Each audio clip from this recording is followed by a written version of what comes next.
Mga master, official na ang pagbabago ng end of school year rights para sa kasalukuyang school year at maging ang pagbabago rin sa simula ng susunod na school year. Ito ay matapos naglabas ang DepEd ng DepEd Order Number 3 Series of 2024. Itong pinakabagong DepEd Order, mga master, ay nagsasabi na sa May 31 na ito pong huling araw ng school year, no? Ito po ay yung end of school year, May 31. Araw po yan ng Biyernes. At magkakaroon na ng school break, no? Ito pong end of school year break from June 1 hanggang sa July 26.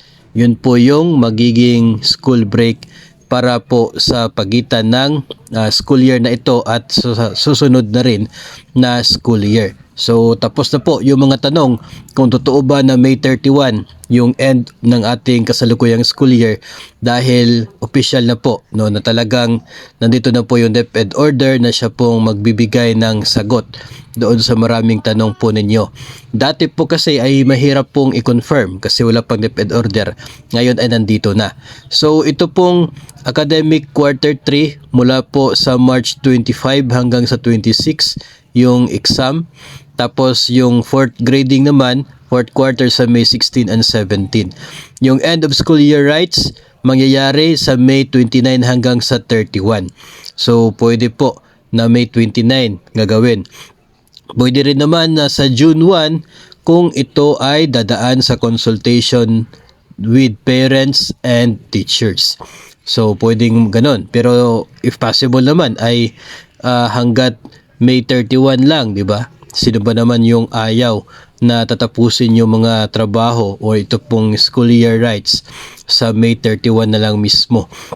Yung mga susunod na activities ng DepEd, katulad po ng National Learning Camp, ay mangyayari na sa July 1 hanggang sa 19, yung NLC, which shall be voluntary. Yung other activities naman ng DepEd, ito po, lahat mangyayari na sa buwan ng Hulyo.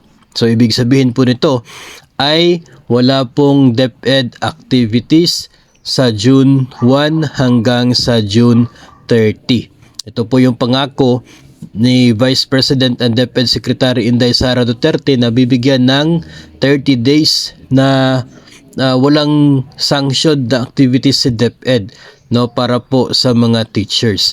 So ito po mga master ay totoo naman po yun, natupad po yun sa previous DepEd order, at ngayon dito po sa muling pagbabago sa calendar days ng atin pong calendar of activities ng atin pong school year ay muli pong pinatunayan na magkakaroon ng 30 calendar days na wala pong activities sa DepEd at yun ay para sa June 1 to 30. So yung Brigada Eskwela sa July 22 hanggang July 27 at magsisimula ang susunod na school year pagdating ng July 29, araw ng Lunes, at magtatapos naman May 16 sa susunod na taon. Pinakapaborito po na section ng mga teachers dito, itong section 7, no voluntary or mandatory tasks or activities shall be assigned to teachers from June 1 to 30, 2024. No, marami po sa inyo yung nagsasabi na si number 7 yung pinakapaborito po ninyo. So ito na po, final na, official na, dahil po sa paglabas ng DepEd order, kaya pwede na po nating sabihin o kaya pwede na po nating planuhin ang mga gusto po nating gawin, no, especially po pagdating ng June, dahil ito po ay walang activity sa DepEd. Malaya yung mga teaching personnel na DepEd para po sa kanilang school break. So tayo po ay patuloy na magbibigay sa inyo ng updates kung ano pa po yung mga kasunod po na related updates tungkol po sa isyung ito.